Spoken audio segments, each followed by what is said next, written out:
On behalf of English Literary Committee MMBA, we would like to extend a warm welcome to each and everyone present here. The meeting is called to order. When invocation descends into the heart, if there is darkness within it, it illuminates it. And if there is already light, it intensifies the light. A welcome address is meant to welcome the guest of honor, the attendees, and set the context and occasion. I would like to invite Mr. Srinivasa Raghavan, the chairperson of English Literary Committee, MMBA, to welcome the gathering. Happy evening to all.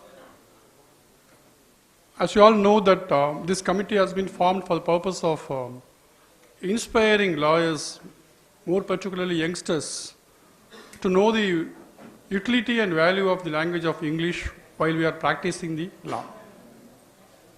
Of course, we are not underestimating our mother tongue or any other vernacular language for that matter, but English is the best tool to acquire language and learn any subject globally. So, the award object of the committee is to instill, imbibe and inculcate the value of the English language in the matter of or process of learning law in the proper way. So we have been conducting classes and courses for the purpose, and so far we have done 3 sessions, most of them in the nature of imparting skills like communication, workplace communication, etc. This occasion we have decided to do something unique, and the idea is given by none other than the chief guest herself.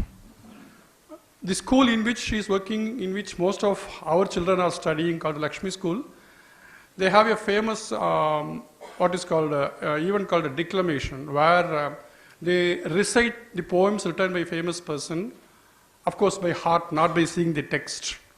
So when we were talking about the next program, she suggested this and we agreed, and our chairman was very happily to say yes, and thus the program was conceived.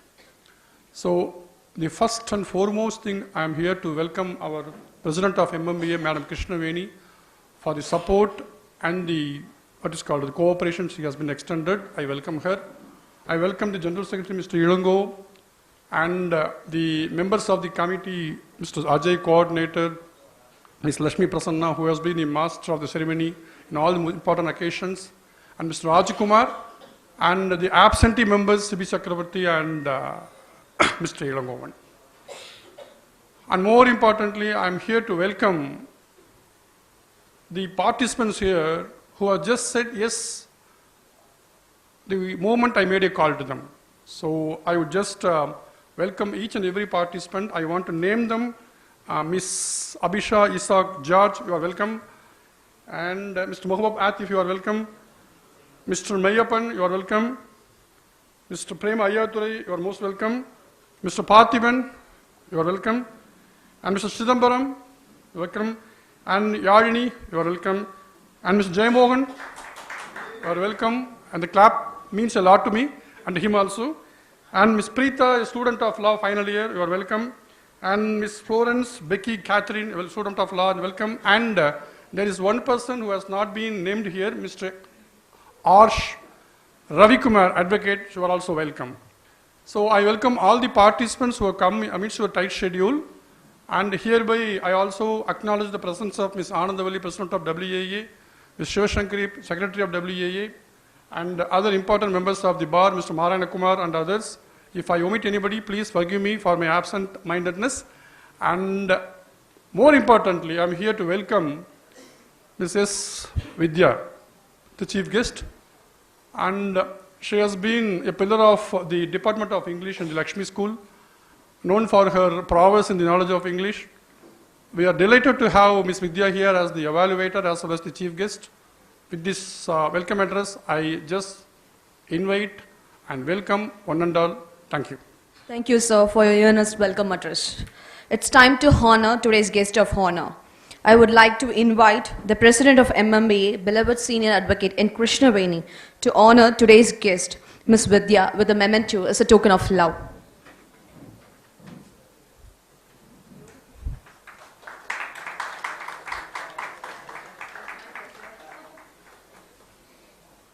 Ms. Vidhya, today's guest of honor, has an ardent passion for the English language, which started from the day she started her schooling as a little girl and continues as a never-ending journey while she teaches languages to countless students each day. She is blessed to have a scientist as a dad, a biologist as her mom, and a doctor as a husband, and two adorable children who also show flair for the English language. A product of Stella Maris, Chennai, Ms. Vidhya is an MA graduate with a B.Ed and MPhil.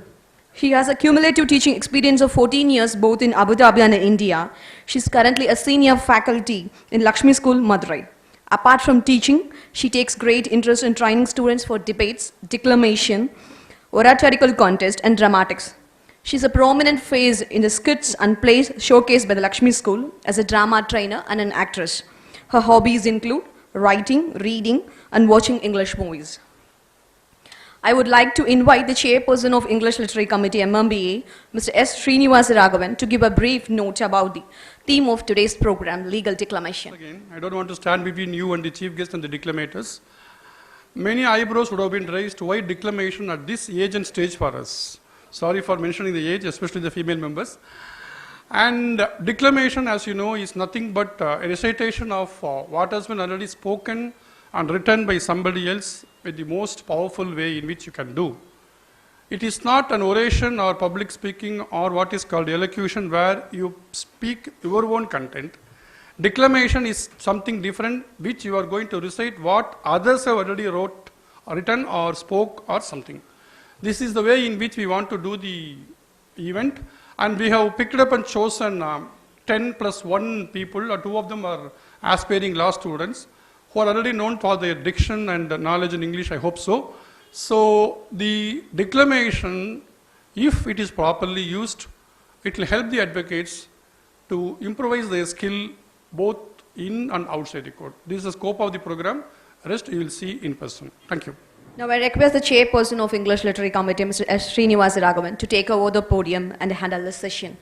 The participants will be called to recite the speech or poem randomly and not in the order found in the invitation. I request all the dignitaries to kindly occupy the front seats of the dais. To begin with, I would request, of course, A for Abhisha, and she will recite an extract from the address by Sir Edmund Burke on the event of impeachment of Warren Hastings, which you would have known while you were studying history or at least legal history. Ms. Abhisha, you are welcome. Good evening to all of you. My lords, you have now heard the principles on which Mr. Hastings governs the part of Asia subjected to the British Empire. Here he has declared his opinion that he is a despotic prince, that he is to use arbitrary power, and that, of course, all his acts are covered with that shield. I know, says he, the constitution of Asia only from its practice. Will your lordship submit to hear that corrupt practices of mankind made principles of government? He have arbitrary power, my lords. The East India Company have not arbitrary power to give him. The king has no arbitrary power to give him. Your lordships have not, nor the crown, nor the whole legislature. We have no arbitrary power to give, because arbitrary power is a thing which no man can either hold or give to anyone. No man can lawfully govern himself according to his own will, much less can one person be governed by the will of another. We are all born in subjection, all born equally, high and low, governed and governors, born in subjection to one great immutable pre-existent law, prior to all our devices, prior to all our contrivances, paramount to all our ideas and to all our sensations, antecedent to our very existence, by which we are all knit and connected in one eternal frame of the universe, out of which we cannot stir. Law and arbitrary power are in eternal enmity. Name me a magistrate, I will name property. Name me power, I will name protection. It is a contradiction in terms, it is blasphemy in religion, it is wickedness in politics. Your lordships may know that any man who give and receive arbitrary power are criminal alike. Where does this great law come from, my lords? It does not arise on our conventions or compacts. It does not arise on our vain institutions.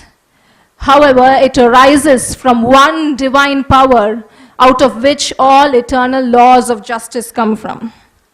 This great law does not arise from our conventions and compacts. On the contrary, it gives to our conventions and compacts the force and sanction they can have. It does not arise from our vain institutions. Your lordships, what is it that we want here? Do we want a cause, my lords, to this great act of national justice? You have the cause before you of oppressed provinces, of women of first rank undone, of desolated provinces, and of wasted kingdoms. Your lordships, no man can give arbitrary power. The one who gives and the one who receives arbitrary power are criminal alike. And there is no man that is bound but to resist it to the best of its power, wherever it shall show its face to the world. Your lordships, if they were mad enough to create an express compact with the great judge himself, should they release their magistrate from his duty? Should they declare their lives, liberties, and properties not dependent upon rules and regulations, but on his mere capricious will, then that covenant would be void. Your lords, my lords, I do not now wish to go farther than to just remind your lordships of this, that Mr. Hastings' government was one whole system of oppression, of spoliation of the public, of robbery of individuals, and of supersession of all the principles of the English government, in order to vest in the hands of the worst of natives all power which can possibly exist in any government, in order to defeat the ends which all governments ought to have common in view. In the name of the Commons of England, I charge all this villainy upon Warren Hastings at this last moment of my application to you. Do we want a prosecutor, my lords? You have the Commons of England before you. My lords, do not look at India to search for such another delinquent. Mr. Hastings has not left substance enough to nourish any other such delinquent in India. What is it that we want here, my lords? Do we want a tribunal? No example of antiquity, either in the modern world or in all the range of human imagination, can supply us with a tribunal like this. We commit safely the interests of India and the interests of humanity into your hands. It is with this confidence that, ordered by the Commons, I impeach Mr. Warren Hastings, Esquire, of high crimes and misdemeanors. I impeach Warren Hastings in the name of all the Commons of England in Parliament assembled, whose parliamentary trust he has betrayed. I impeach him in the name of the Commons of England, whose national character he has dishonored. I impeach him in the name of all the people of India, whose laws, liberties he has subverted, whose properties he has destroyed, and whose country he has laid waste and desolate.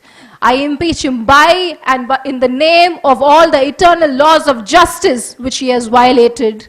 I impeach him in the name of human nature itself, which he has cruelly outraged, injured, and oppressed in both sexes of every age, rank, situation, and condition of life.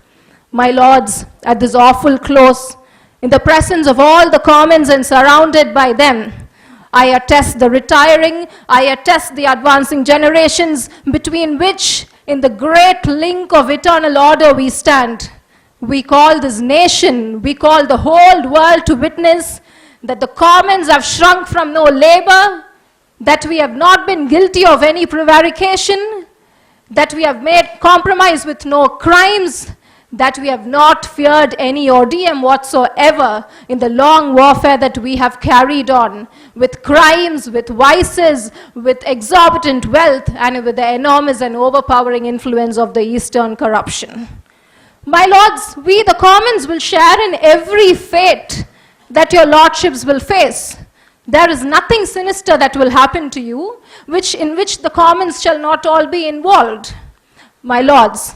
But if it should so happen that we are subjected to all the frightful changes that we see here, if it should so happen that your lordships are stripped of all the decorous distinctions of human society and be taken to the scaffolds, to the murderous machines where glorious kings and great kings have shed their blood, amidst the prelates, amidst the nobles, amidst the magistrates who supported their throne, may I so wish that in those moments you feel that consolation which I am persuaded they felt in those critical moments of their dreadful agony.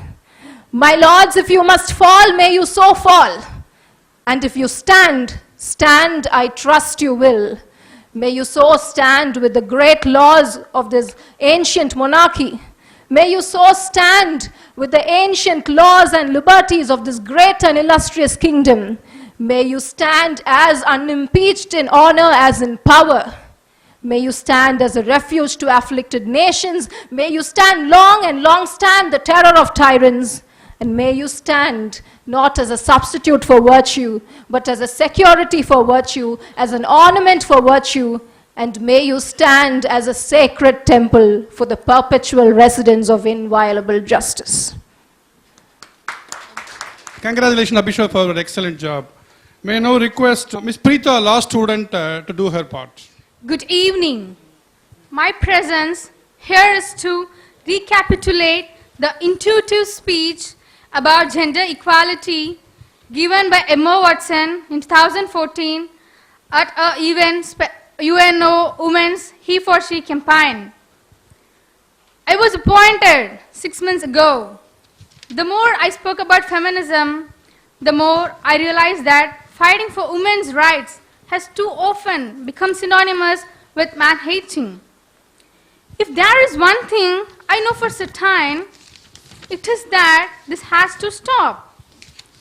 For the record, feminism by definition is the belief that men and women should have equal rights and opportunities. It is the theory of political, economic, social equality of the sexes. I started questioning gender-based assumptions a long time ago. When I was 8, I was confused of being called bossy because I wanted to direct the place we would be put for our parents, but the boys were not. When at 14, I started being sexualized by certain elements of the media. When at 15, my girls' friends started dropping out their beloved sports teams because they didn't want to appear muscly.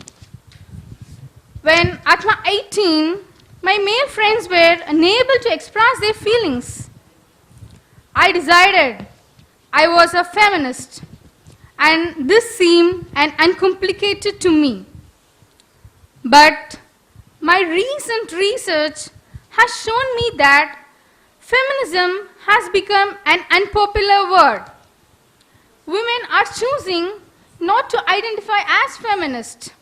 Apparently, I'm among the ranks of the women whose expressions are seen as too strong, too aggressive, isolating, anti-men, and unattractive even.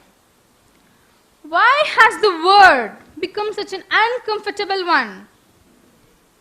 I'm from Britain, and I think it is right that as a woman, I'm paid the same as my male counterparts. I think it is right that I should be able to make decisions about my own body. I think it is right that women be involved on my behalf in policies and decisions that will affect my life. I think it is right that socially I am afforded the same respect as man. But sadly, I say that there is no country in the world where all women can expect to receive the rights. No country in the world can yet say that they have achieved gender equality. Thank you very much. We are very happy to see that the young budding lawyer is on the offing. Thank you. And may I now request the senior most participant and the most dearest advocate, Mr. Atif, to deliver his speech. Good evening, everybody. 7 years ago, our fathers brought forth in this continent a new nation conceived in liberty and dedicated to the proposition that all men are created equal. Now, we are engaged in a great civil war, testing whether that nation or any nation so conceived would long endure. We are met on a great battlefield of that war. We have come to dedicate a portion of that field as a final resting place for those who have here given their lives that the nation might live. It is altogether fitting and proper that we should do this. But in a larger sense, we cannot dedicate, we cannot consecrate, we cannot hallow this ground. The brave men living and dead who struggled here have consecrated it far above our poor ability to add or detract. The world will little note, no long remember what we have said here, but it will never forget what they did here. It is for us living rather to be dedicated here to the unfinished work which they who fought here have thus far so long nobly advanced. It is rather for us to be here dedicated to the great task remaining before us, that from these honored dead we take increased devotion to that cause for which they gave their last full measure of devotion. That we here highly resolve that these dead have not died in vain. That this nation under God shall have a new new birth of freedom. That the government of the people, by the people, and for the people shall not perish from the earth. Thank you. Thank you, Atif. You are not Atif. You are a thief who has stolen the hearts of the people. Thank you, anyhow. May I now call Ms. G. Yalini to deliver a speech from the extract of the speech by Justice Ramasubramaniam J. about judicial inroads into arbitration. Good evening to one and all. The concept of judicial intervention was already a settled position, but with certain restrictions. Where the problem really arose was with respect to what a public policy was. Under Section 34, an award can be challenged if it is in conflict with the public policy of India. Before 2015 amendment, the explanation under Section 34 indicated that award induced by fraud or corruption or violation of Sections 75 or 81 will be in conflict with the public policy of India. But what happened was that explanation was merely said. It is hereby clarified that an award which is vitiated by fraud, corruption, etc. will be treated as violation of public policy of India. It was merely inclusive but not restrictive. Therefore, what was public policy of India? This itself became a question. What happened was, in Renusagar Power Company case, the Supreme Court said, in the context of international commercial arbitration, what the concept of public policy of India should be given a very narrow interpretation. But this decision was subsequently impliedly overruled in ONGC vs. Saw Pipes, wherein the Supreme Court held that it has to be given a broader view. But this was taken to another level in the decision of Hindustan Zinc wherein it was decided by the Supreme Court that whenever the arbitration award went contrary to the terms of the contract, then the court can interfere in it. Therefore, a decision rendered by the arbitrator can be interfered when there is a specific contravention in the terms of the contract, and this is said to be the violation of public policy according to the Supreme Court decision. Then there was a big hue and cry. The Supreme Court acknowledged in other judgment in McDermott International that the decision in ONGC vs. Auspices has come in for severe criticisms. In fact, the judgment that Justice Sinha writes that we are not unmindful of criticisms drawn by ONGC vs. Auspices, but it will have to be referred to a larger bench for a final decision, and simply they followed the ONGC decision.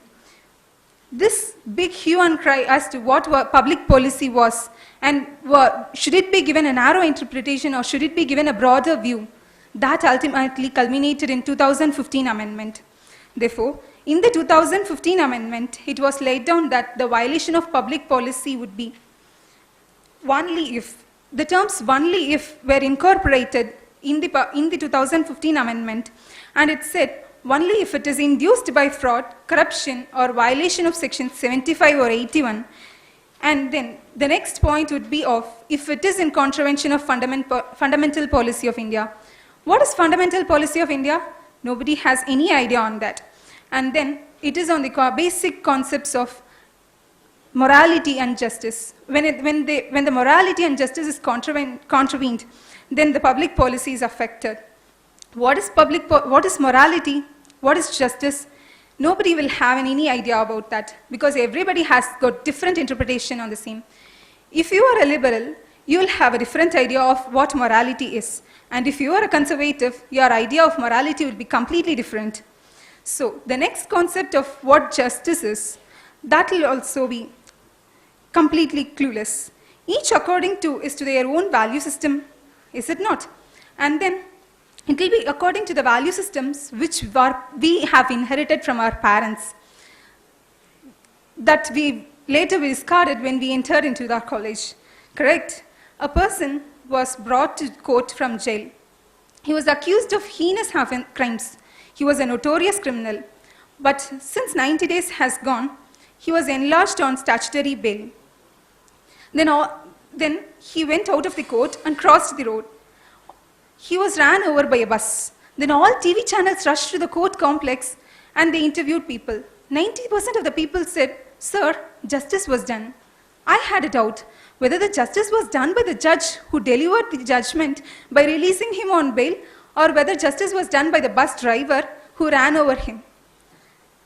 But the bus driver did not intentionally do it. So, I don't think if the judge, by releasing the person on bail, has he done justice or has he not done justice. But the bus driver, he also did not intend doing that. So, what is the notion of justice? That also was introduced in the 2015 amendment. I think there are still cases yet to come up on the ground that is the award contrary to the terms of morality and justice. Thank you. Thanks, Yarani, for your speech, and may I now request Mr. K. Jayamohan.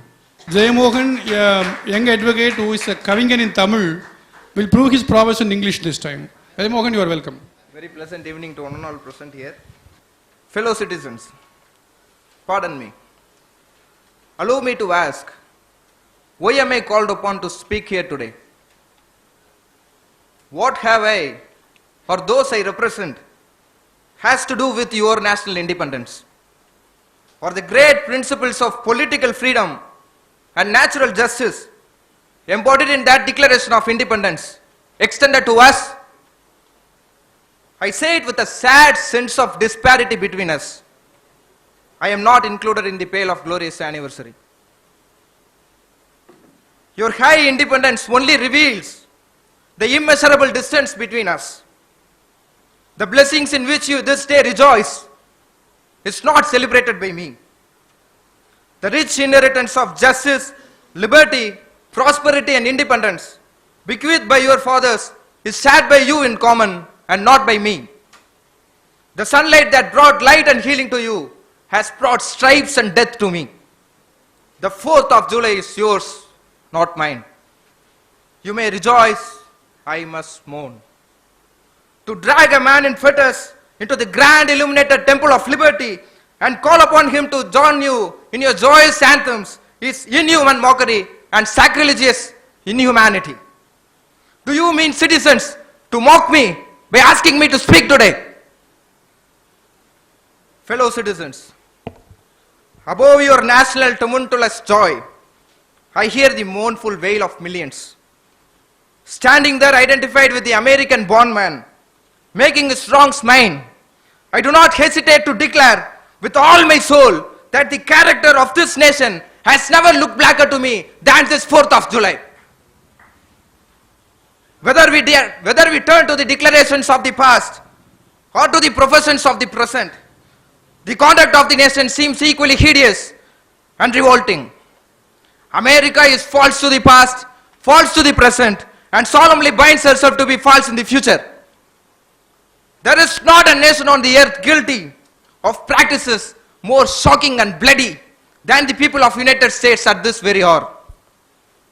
No nation can now shut itself up from the surrounding world and trot around in the same old path of its fathers without interference. Such days are gone. But a change has now come over the affairs of the mankind. Walled cities and empires have become unfashionable. The arm of commerce has borne away the gates of the strong city. Intelligence is penetrating the darkest corners of the globe. From Boston to London is now a holiday excursion. Oceans no longer divide, but unite nations together. Thoughts expressed on one side of the Atlantic is distantly heard on the other side. The fate of the Almighty, let there be light, has not yet spent its force. No abuse, no outrage, whether in taste, sport, or avarice, can now hide itself from all pervading light. The iron shoe and the crippled foot of China must be seen in contrast with nature. Africa must rise and put on her unwoven garment. Ethiopia shall stretch and out her God unto God. So have a thoughtful evening. Thank you. Thank you, Jay Mohan. It is Jayalalitha and Karnataka together in the matter of rhetoric and English. Thank you once again. It is your Jaya Karana. Thank you.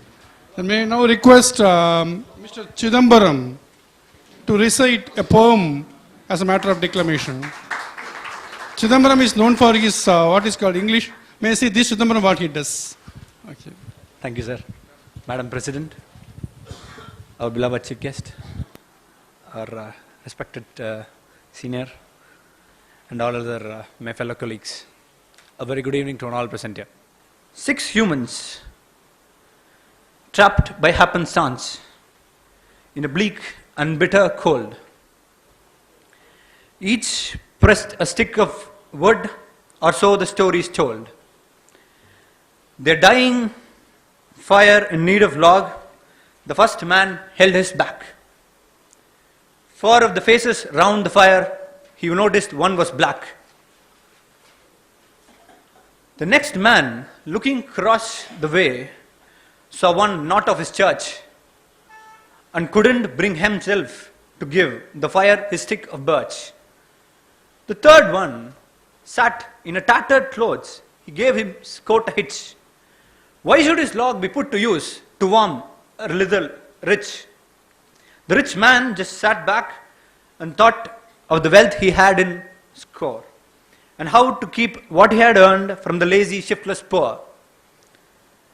The black man's face bespoke revenge as the fire passed from the sight.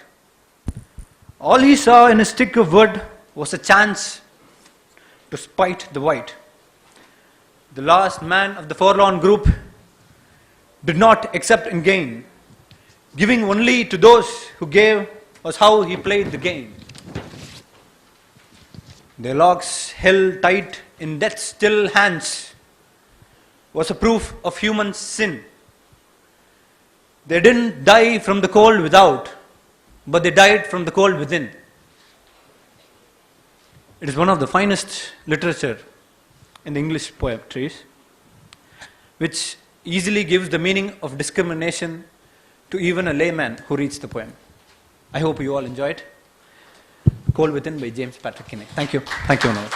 Thank you, Chidambaram, because reciting a poetry is something very unique and rare, and I should appreciate you for your efforts. Thank you once again, Mr. Chidambaram. May I request Ms. Florence Becky Catherine, a student of law, to give her speech. Good evening to all. I'm grateful to be in the presence of great dignitaries both in the field of law and literature. So this is how the speech goes.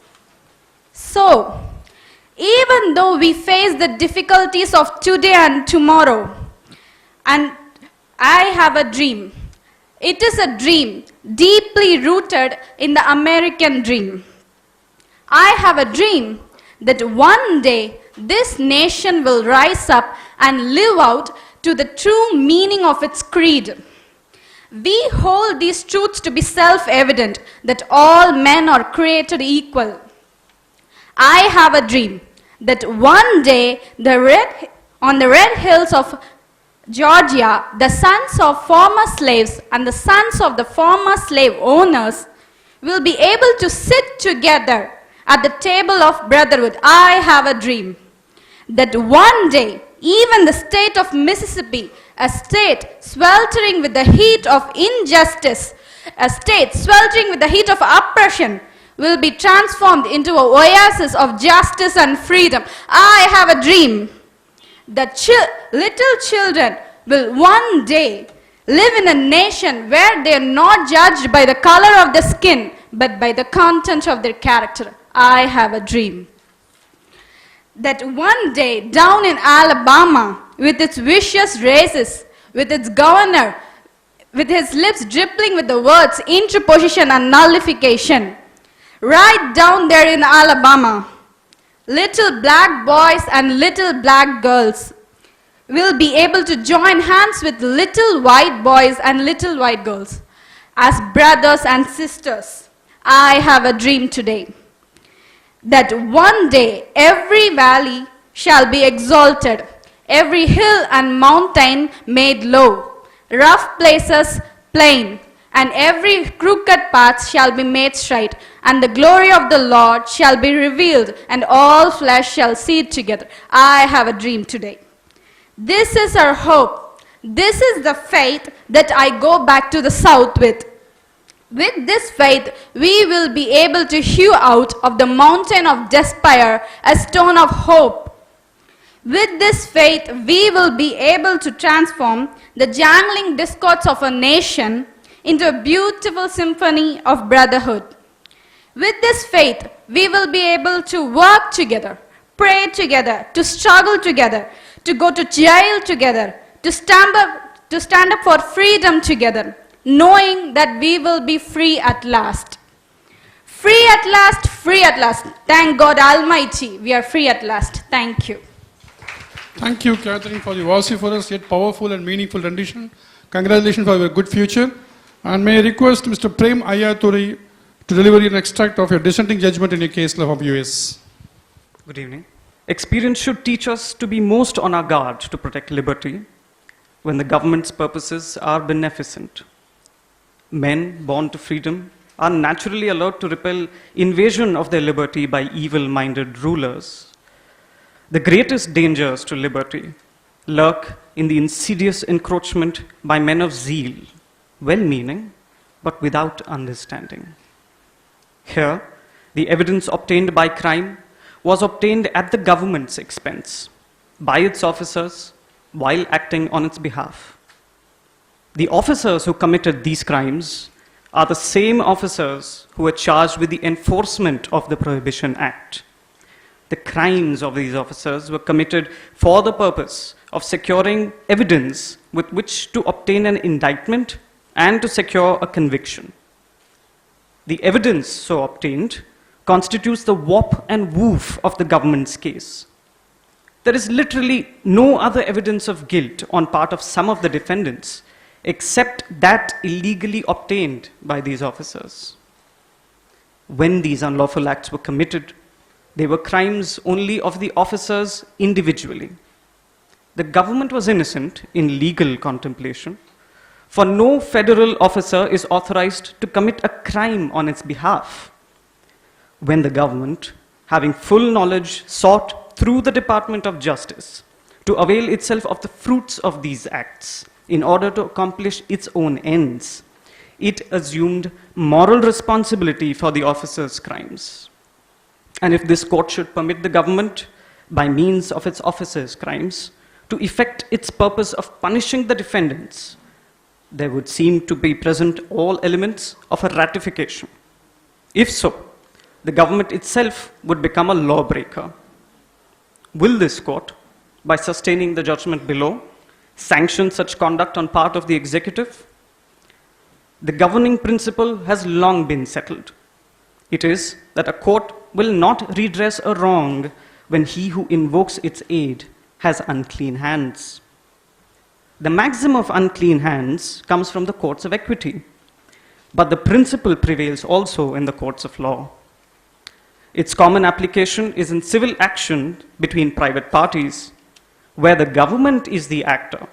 The reasons for applying it are even more persuasive. Where the remedies invoked are those of criminal law, the reasons are compelling. The door of a court is not barred because a plaintiff has committed a crime. The confirmed criminal is as much entitled to redress as his most virtuous fellow citizen. No record of crime, however long, makes one an outlaw. The court's aid is denied only when he who seeks it has violated the law in connection with the very transaction as to which he seeks legal redress. Then aid is denied, despite the defendant's wrong. It is denied in order to maintain respect for law, in order to preserve the judicial process from contamination. The rule is one not of action, but of inaction. It is sometimes spoken as a rule of substantive law, but it extends to matter of procedure as well. A defense may be waived. It is waived when not pleaded. But the objection that the plaintiff comes with unclean hands will be taken by the court itself. It will be taken despite the wish to the contrary of all parties to the litigation. The court protects itself. Decency, security, and liberty alike demand that government shall be subjected to the same rules of conduct that are commands to the citizens. In a government of laws, existence of the government will be imperiled if it fails to observe the law scrupulously. Our government is the potent, the omnipresent teacher. For good or ill, it teaches the whole people by its example. Crime is contagious. If the government becomes a lawbreaker, it breeds contempt for law. It invites every man to become a law unto himself. It invites anarchy. To declare that in the administration of criminal law, the end justifies the means, to declare that the government may commit crimes in order to secure the conviction of the private criminal, would bring terrible retribution. Against that pernicious doctrine, this court should resolutely set its face. Thank you. Excellent, Mr. Prem. I think the men in saffron, men in green, and men in white will listen to your words. Thank you. Next, may I call upon Mr. Mayappan to deliver his speech on the extract of the address of Dr. B.R. Ambedkar in the Constituent Assembly of India. Good morning. In the Constituent Assembly, 17/12/1946. In the course of the debate that took place, there were two questions which were raised, which struck me so well that I took the trouble of taking them down on a note paper. The one question was, it was asked, I think, by my friend, the Prime Minister of Bihar, who spoke yesterday in the Assembly. He said, how can this resolution prevent the League from coming into the Constituent Assembly? Today, my friend Dr. Shyam Prasad Mukherjee asked another question. Is this resolution inconsistent with the Cabinet Mission's proposal?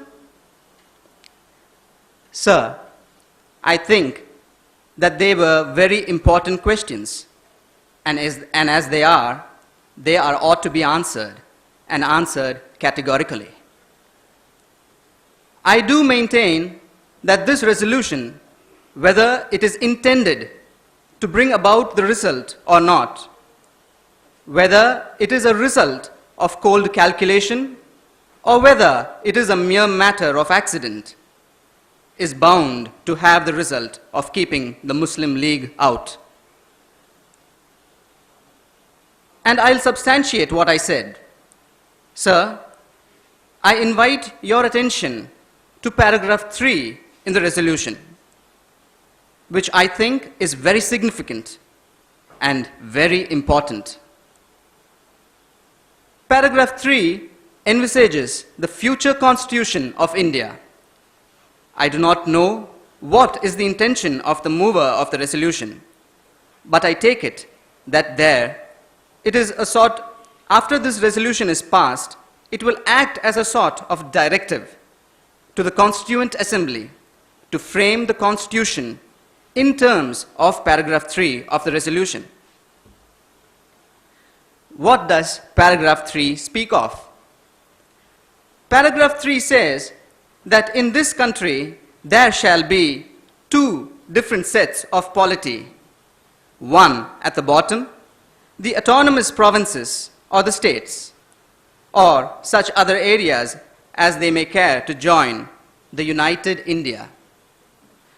These autonomous units will have full power. They will also have residuary powers. At the top and over the provincial units, there will be a union government, having certain subjects for legislation, for execution, and for administration. Sir, as I read this part of the resolution, I do not find any reference to the idea of grouping and intermediary structure between the union on the one hand and the provinces on the other. Now, reading this paragraph in the light of the Cabinet Mission statement, or reading it even in the light of the resolution passed by Congress at its Varda session, I must confess that I am a great deal surprised that the absence of any reference to the idea of grouping of the provinces. So far as I am personally concerned, I do not like the idea of grouping. I like a strong united center, much stronger than the center we had created under the Government of India Act 1935. But sir, these opinions, these wishes have no bearing on the situation at all. We have traveled a long road. The Congress party, for reasons best known to itself, consented, if I may use the expression, to the dismantling of a strong center which had grown into this country as a result of 150 years of administration, and which I must say was to me a matter of great admiration and respect. But having given up that position, having said that we do not want a strong center, and having accepted that there must be or should be an intermediate polity, a sub-federation between the union government and the provinces, I like to know why there is no reference in paragraph 3 to the idea of grouping. I find no answer. Good evening and thank you. Thank you, Mr. Mayappan, for the enthralling speech on the founder of the Constitution of India. Thanks a lot. May I now request Mr. Parthiban, M.S. Parthiban, to deliver his speech from Fali S. Nariman's pages about the quirky cases. Respected President, Secretary, and Chief Guest, and my beloved teacher, and respected friends and family, good evening, everybody. Early in my career as a lawyer in Bombay High Court, I was witness to an incident which left a deep impression on me. It was a defamation case in which a Parsi solicitor and a Parsi journalist were involved. I was at the bar for only 3 years when the defamation suit was heard. The facts were that in the 1950s, a Parsi journalist, one Homi Daji, took it upon himself to lampoon and slander all, and sundry in his weekly columns in the Gujarati newspaper, Kaiser-i-Hind. All the lampoons and slanders are long forgotten, but not the one which concerned one Fadunji Dotiwala, a Bombay solicitor. Homi Daji wrote a column maligning Fadunji. One day, Fadunji rushed into a chamber with a surveillance article written by Homi Daji and angrily showed it to Musban Mistry. Musban read it and went blue in the face. Homi Daji had said in the article that Fadunji, who was a bachelor, used to sleep with his maidservant in the flat. The woman was also named. Shocking, shocking, said Musban. You must immediately file a suit for defamation. So, some of the more experienced juniors in the chamber quickly prepared a plaint, and the suit was filed in the court in record time. When an action for such a surveillance libel is filed, there is generally an offer of a printed apology by the defendant and payment of the plaintiff's costs thrown away. And everyone goes home happy. But there was no prospect of such an offer from Homi Daji. He was what one would call a nut and a colored fiend as well. If he wore a green suit, he would wear a matching green shirt, green socks, green tie, and even green shoes. And on the jacket of his coat, he had his name sewn on. How could such a person ever be expected to apologize? And regrettably, Mr. Fadunji, the suit had to go on because Homi Daji pleaded justification and public interest. The battle lines were drawn and the case had to go on before a judge, Justice N.A. Modi, who knew that Homi Daji was a peculiar fellow, eccentric to the core. He also knew that plaintiff, a solicitor, was a respectable person. The judge initially implored and then pleaded with Homi Daji to settle, but Homi Daji said he wanted justice. And the case dragged on for a full month. It was a crowded court every single day of the hearing, and those who had never read the Article 2 come to hear that a well-known Parsi solicitor had illicit relationship with a maidservant. In the witness box, Homi Daji improved on his story and said that Fadunji had illicit relations with yet another maidservant whom he then proceeded to name. And the whole unedifying spectacle dragged on and on for the jollification of unemployed or hardly employed bystanders, until it all ended in sheer exasperation. After 4 full weeks of hearing, the suit was finally withdrawn with a makeshift, half-hearted apology, which was not even published. However, the case has been an object lesson for me. Whether is it defamation actions in India are luxury, and a dangerous luxury at that. Thank you. Thank you, Mr. Parthiban, for the very, what's called a sense of giving something in light ravine. May I now request the last but not the least person, Mr. R. Ravikumar, Advocate, to deliver his speech. This is the last speech of the session. Where the mind is without fear and the head is held high. Where the mind is without fear and the head is held high, where knowledge is free. Where the mind is without fear and head is held high, where knowledge is free. Where the world has not been broken into fragments by narrow domestic walls. Where the mind is without fear and the head is held high, where knowledge is free.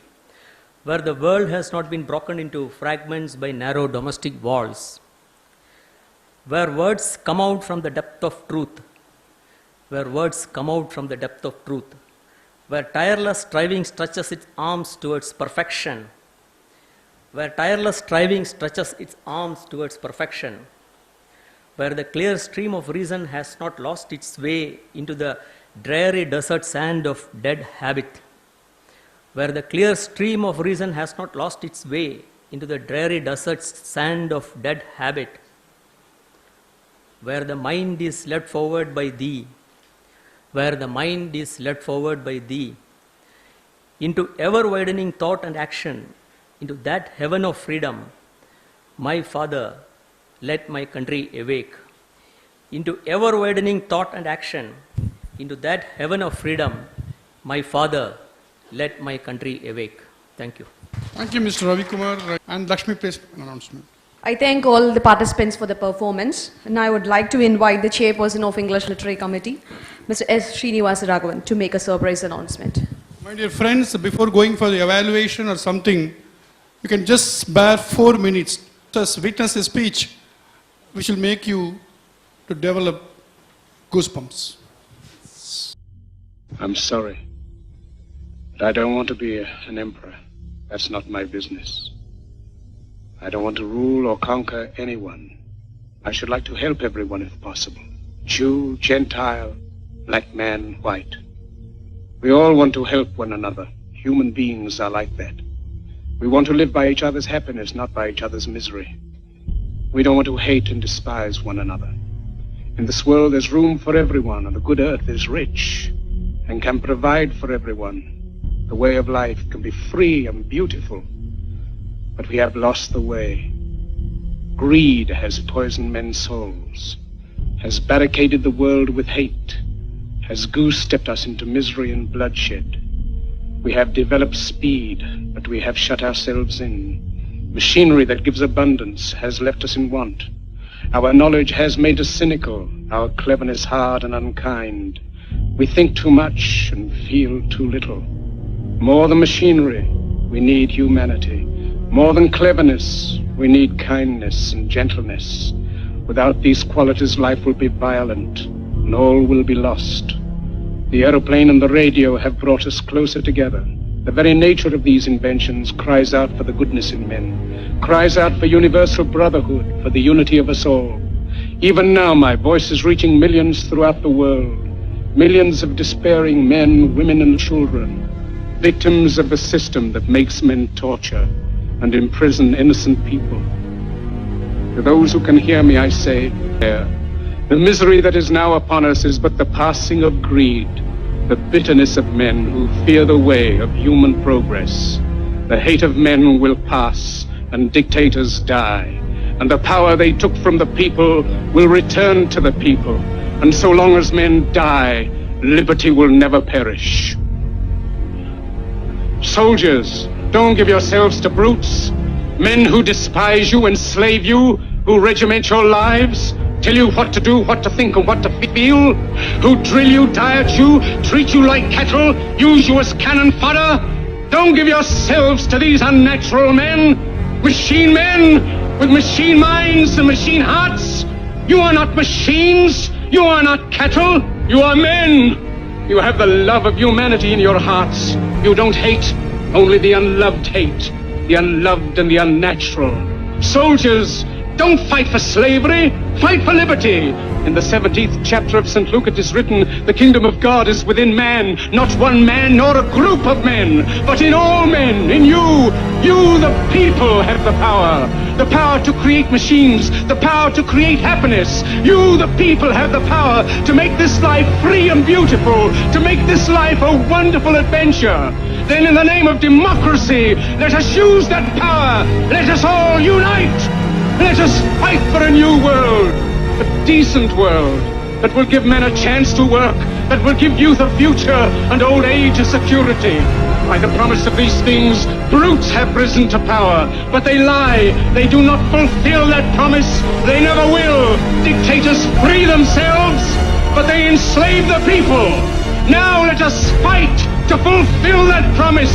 Let us fight to free the world, to do away with national barriers, to do away with greed, with hate and intolerance. Let us fight for a world of reason, a world where science and progress will lead to all men's happiness. Soldiers, in the name of democracy, let us all unite!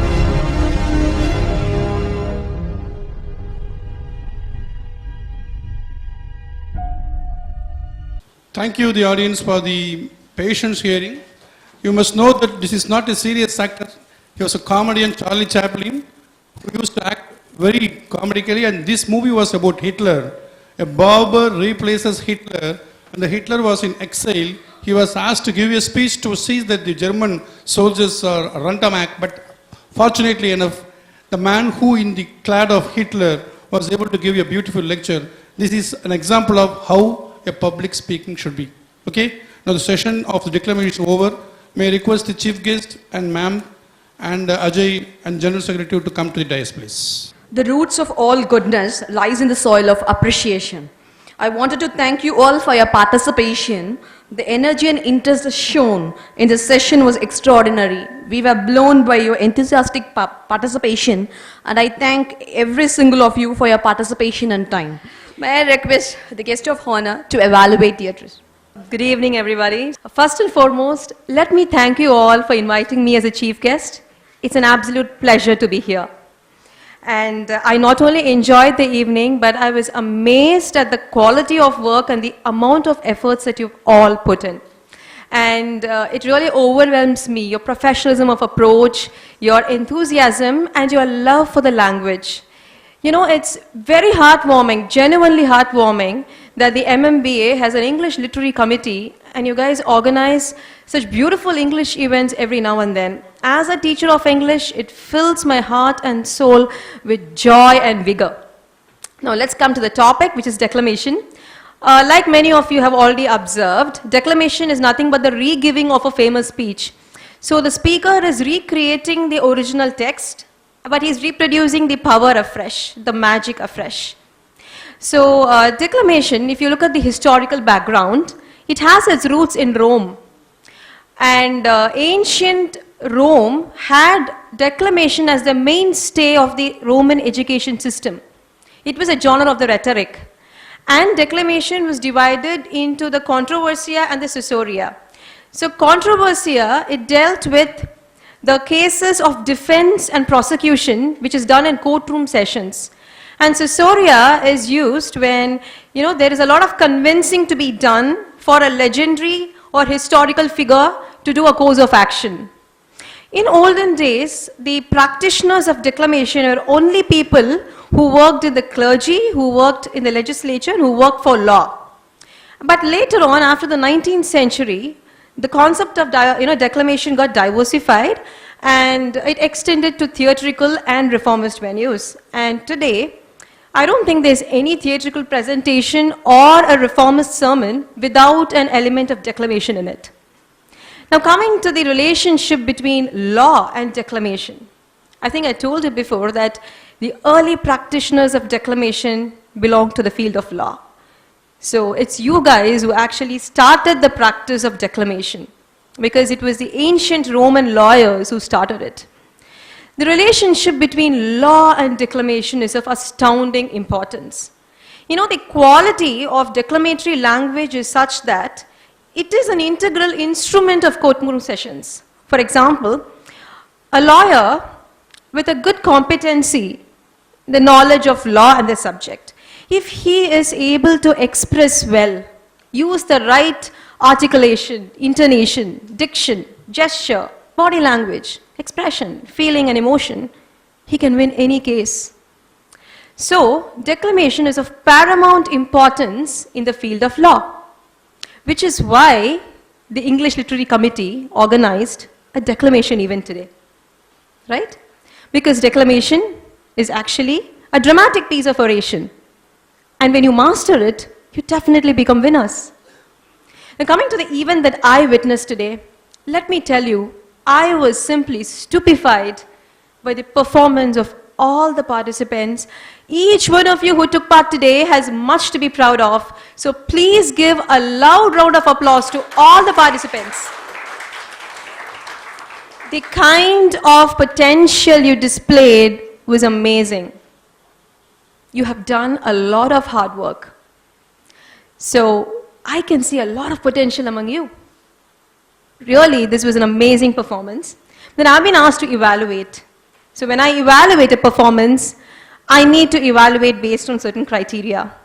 So the criteria that I have chosen for evaluating you all are choice of topic, intonation and diction, and body language and expression. So, I have kept these three as criteria. All of you are winners, but then let me just tell you how each one's individual performance is. You all ready? Let me start with Mr. Chidambaram. Your theme was Cold Within. You did the poem by James Patrick Kinney. They didn't die from the cold without, they died from the cold within. If we selfishly hold on to the world's resources, we all will be lost. So we shouldn't have any discrimination, malice, or hatred. One of my favorites, and this is a poem which is contemporary by nature. You know, it can suit any milieu, any time. So what I liked about you was that your intonation was really good, and you have a good control over your diction.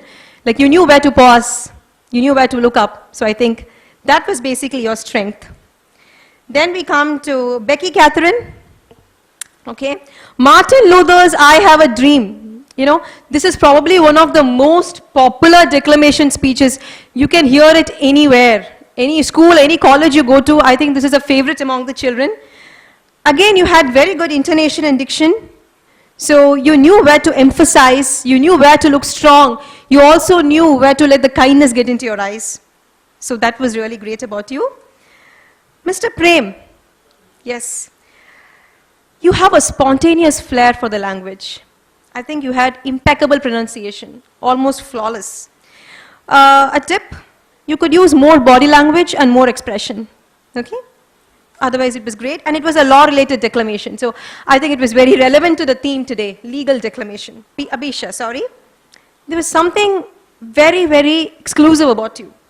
And that is, you're probably the only one who recited from memory. Yes, wow. And you had the spontaneous overflow, absolutely no stammering, an excellent choice of topic. Okay, so I was floored, seriously. So now let's go to Preeta. Yes, Preeta. So this was a popular topic, Emma Watson, a trending topic. A lot of people are fans of Emma Watson and probably they've heard it already. And gender equality is the in thing today. Your plus is you establish very good eye contact. It was amazing. But you could improvise on your intonation, your diction, and your pronunciation. So if you improvise on all that, you would be a very good speaker. Atif, yes, you did on Abraham Lincoln. You were very calm, poised, a very good composure, and you also have a very good and stylish pronunciation like the gentleman seated next to you. But you could use more feeling and more emotions here and there because it's declamation, right? Okay. Yalini, law-related declamation, very relevant to the theme. But you could use more body language. But I should say, there's a lot of honesty on your face, you know, a lot of honesty and integrity on your face. But you should use more body language and feelings here and there. Mr. Jai Mohan. Yes. You really have a good body language and expression. But then, I guess when you come to the mic and speak, sometimes it happens to me too, you know, when I totally get involved and I want to just emphasize on myself, sometimes I tend to shout. But that is something which we all need to, you know, practice consciously. So if you want to stress on something or emphasize on something, just keep it a little behind. I know it's difficult, but then it was good. It was enjoyable because I had this, you know, or most of the speeches before were all calm and poised, and yours was like a spark there. So it was really good. Good choice of topic. But you have to improve a bit on your accent and pronunciation. And your energy level was high, and your theme was also relevant to the contemporary world. The next one, Mr. Mayapin, you have a flair for the language. You're a very confident speaker. And you had that smile on your face almost throughout your, you know, it was good, it was enjoyable. Again, it was a law-related declamation, so very suitable to the topic today. Mr. Parthiban, you have a great sense of humor. A different genre, definitely. We enjoyed it. And of course, a law-related declamation, so relevant to the topic. Mr. Ravi Chandran, last but not the least, a famous poem where the mind is without fear. And Rabindranath Tagore, very contemporary theme. You have a good intonation and articulation, but I think you can improve on the pronunciation. So it was an amazing performance. Like I saw Emma Watson, Edmund Burke, Lincoln, Tagore, Martin Luther King, a lot more I missed probably right in front of me. So probably if we have a declamation again, I think we can actually have a contest if later on, if people take it in the right spirit, I think a contest will really drive you towards it. Fine? It will be my pleasure. Because I already had my day today. So thank you so much. Keep the love, keep the faith. Good evening. Thank you, ma'am, for such a wonderful evaluation, and you gave us where we have to give strength and where we have to correct ourselves. Gratitude is not only the greatest of virtues, but the parent of all the others. With this note, may I call upon the coordinator of English Literary Committee, Mr. Ajay Kumar Rahul, to pay a rich tribute to our guest of honor and dignitaries by way of proposing the thank vote. First of all, I have to say that we are very happy. This is our 4th successful program. And I should thank the chief guest for her time and for his kind-hearted. Thank you, madam. And our president, madam, I should thank for arranging this program, Krishnaveni, madam, and our secretary, Ilango, sir, for this, and our Srinivasa Raghavan, chairman of this committee. He did everything in this committee, each and everything he did. I should say it open to all, because he said that our not only advocates, students also get benefit from that. I thank all the office bearers here and office staffs here and photographers and media. Thank you for all. And another thing, I should thank Shamla madam, the professor of Priest University, and Malini madam. Kindly stand up, madam. Who are they?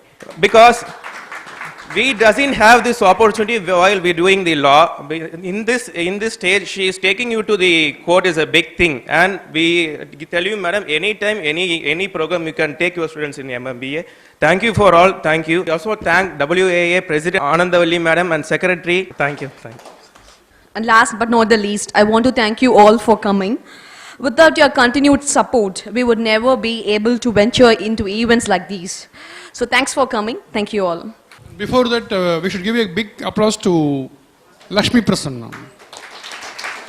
Congratulate Ms. Lakshmi for the way in which he presents things, his presence of mind, and whatever comments and quotes she says, is everything by her own homework.